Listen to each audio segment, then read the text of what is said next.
Today I'm going to talk to you about the withering away of organic life on our planet. And I want you to look at that man. He's a man from Africa, 300 years ago, and he is planting something. He's in his own social, ecological, and economic space. That's it, 300 years ago, a man from Africa. And one day he looks up and sees a donkey and a missionary, a European, coming towards him. It's a rare sight. It's the first time he's seeing that rare sight.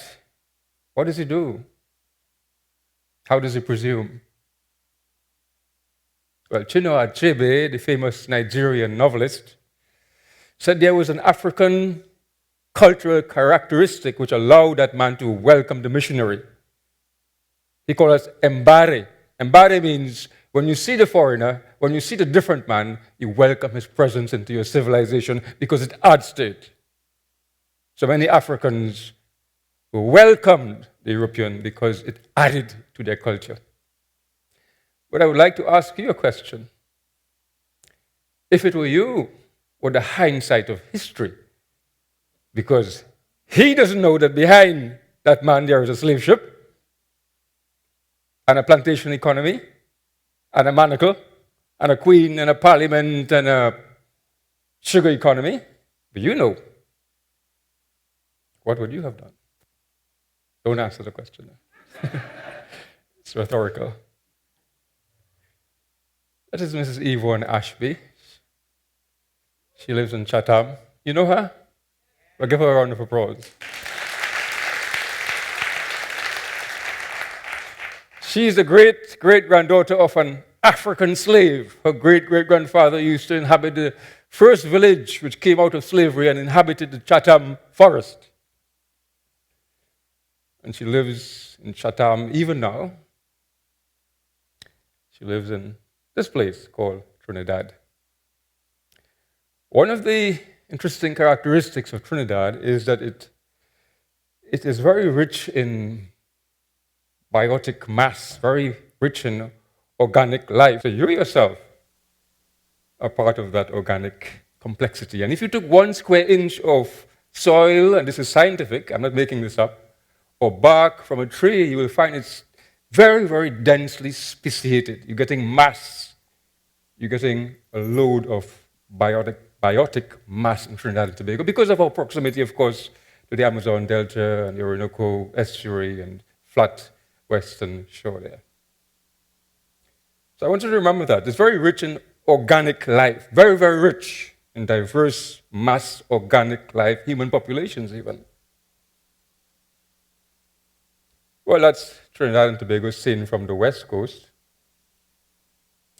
And one day Mrs. Ashby is sitting on her porch and she sees 2 strangers coming towards her. One is an Australian, and the other one is a gentleman from the National Energy Corporation.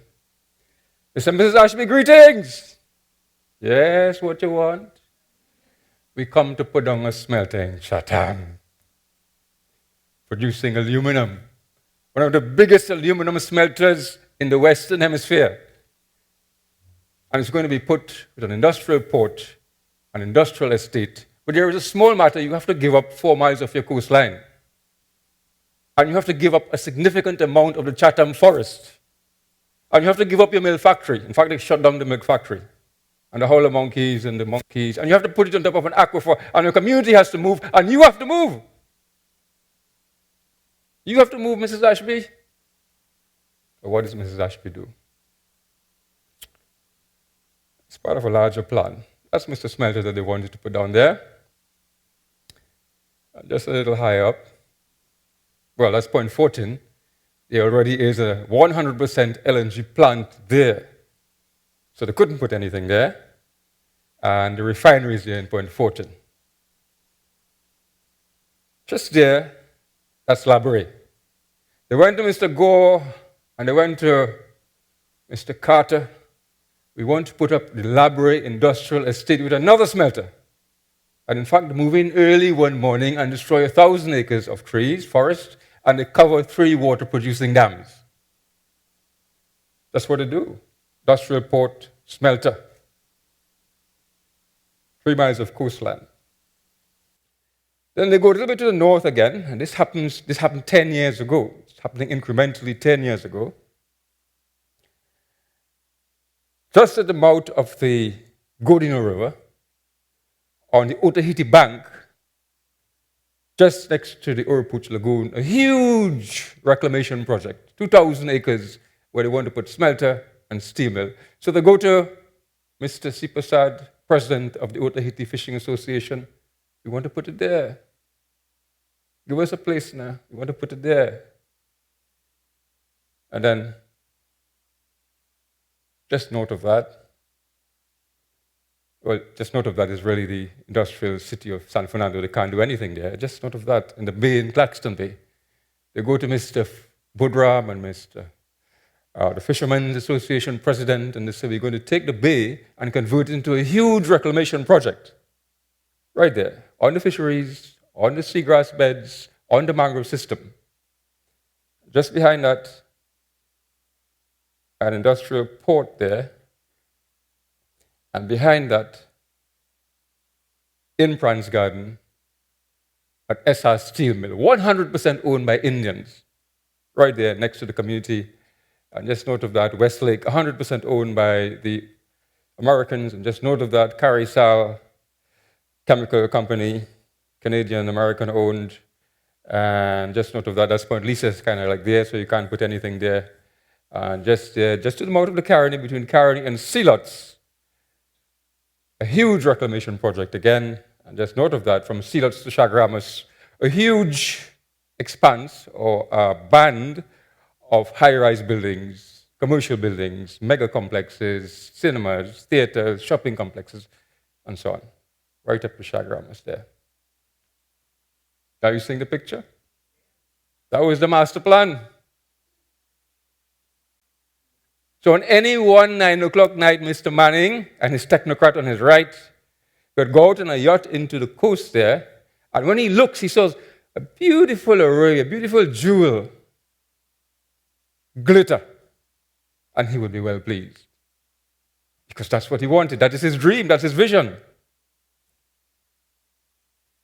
The problem is that never happened. The problem for Mr. Manning and the government and the state corporations and the foreign corporations, Peking and New Delhi and Canberra and Brasilia, all of that was deconstructed. Except for a few buildings in Port-of-Spain, which you all allowed. But that's cool. That's cool too. You have the buildings, it's still there. And the reason why it never happened is because Mrs. Ashby said no.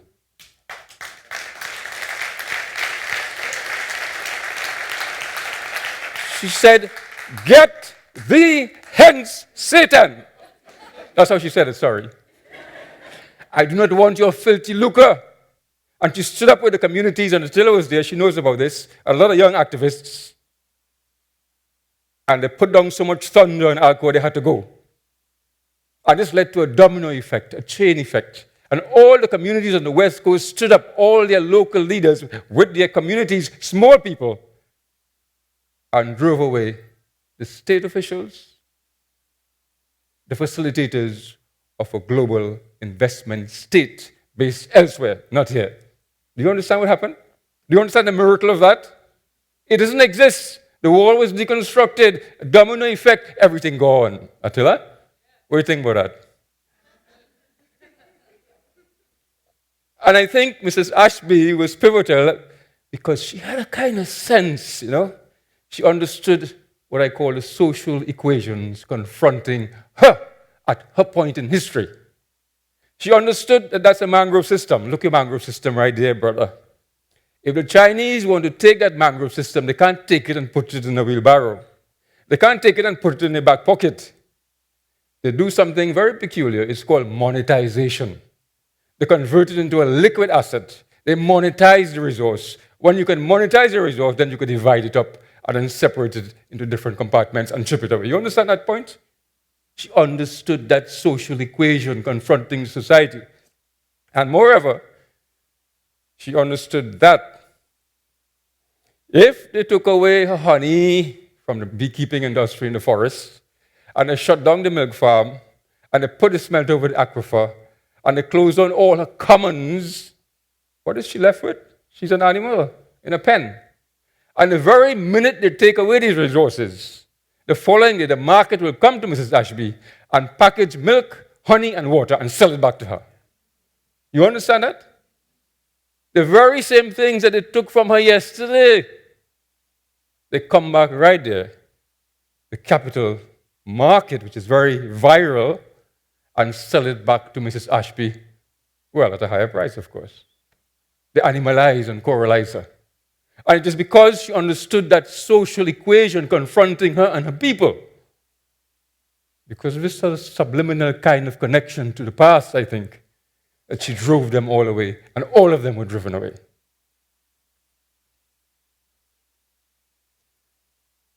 That's St. Joseph. Behind him is the Atlantic Ocean and Africa. That's Manzanilla. He doesn't belong there. He used to live 100 meters out in the sea. And he used to belong to a church.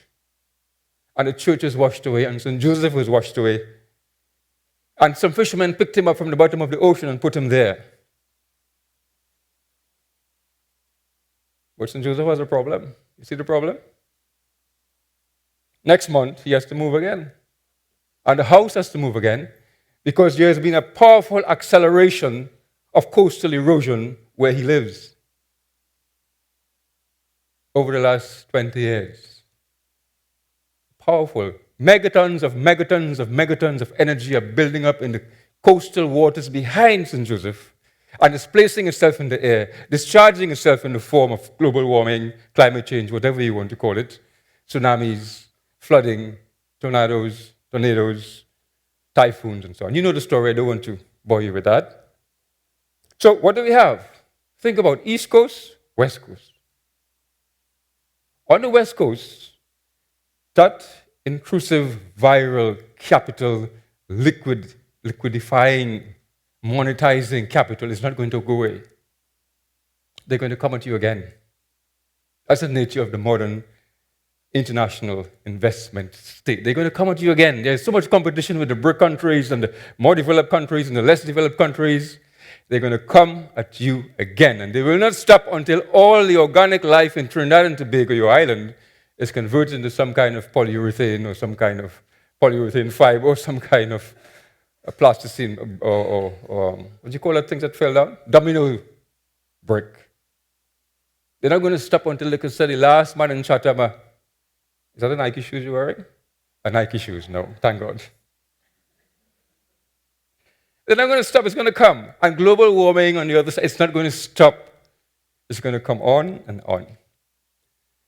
And I've managed to put together that formula or that equation, which basically explains. This is a global thing. This is what's happening in Trinidad and Tobago, of course, as you know, is a microcosm of what's happening internationally, globally, not so? It's just a metaphor. So that viral capital coming from your left side and viral global warming coming from your right side will lead.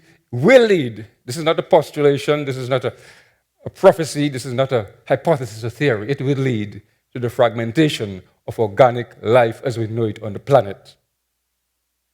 And that's the best image I could have stolen from the web to explain that process of fragmentation. Just at the top left-hand corner, you see where it's dark? That represents mass biotic life, mass culture, mass civilization, mass humanity, mass organic life. And as you see, as it goes through time, through your future history, to the right, through the century, it will lead to a kind of thinning, a kind of denudation, a kind of draining until what you get at the bottom right-hand corner, there is a kind of, there's nothing. Mass is gone. A kind of anemic shock. That's what you get. I'm just telling you that not because I want to scare you, but that's the very brutal fact of your future history, the thinning and the withering of organic life on the planet. But what do you do about it? There's a very interesting play by Harold Pinter, the British playwright. I think he won a Nobel Prize for it and his other works. He says, when atrocity comes into your doorstep, it comes into your home, it comes, whether it's incest or whatever it is, in Africa, wherever it is, when atrocity comes, people behave in different ways. It comes into your land and it confronts you. Some people, they're not aware of it. They live life, curry duck, and they say, bring more of it. You know what I mean? It's like they're just oblivious of it. And they just go on living normally. Yeah? Some people are aware of what's going on, but they cannot stand up to it. They feel impotent, and they just watch it going on, and they just don't do anything about it. Some people actually get up and they join the atrocity. And some people get up and they fight against the atrocity. Those are the people on the West Coast who fought. Unnamed people. He's pointing to it because you recognize some people. You recognize Miss Samday, and you recognize Miss Daisy, and you recognize Mrs. Radhika, not so? Those are the heroes. It's not me, it's the people. To fight. I suppose you all understand the concept of the withering of organic life, but if anybody understands fighting, I do. And we've fought with those people, and we've conquered, and we've been victorious. The necessity of fighting. There is nothing more beautiful than organic life, and there is nothing more beautiful than fighting for you and all organic life. Thank you very much.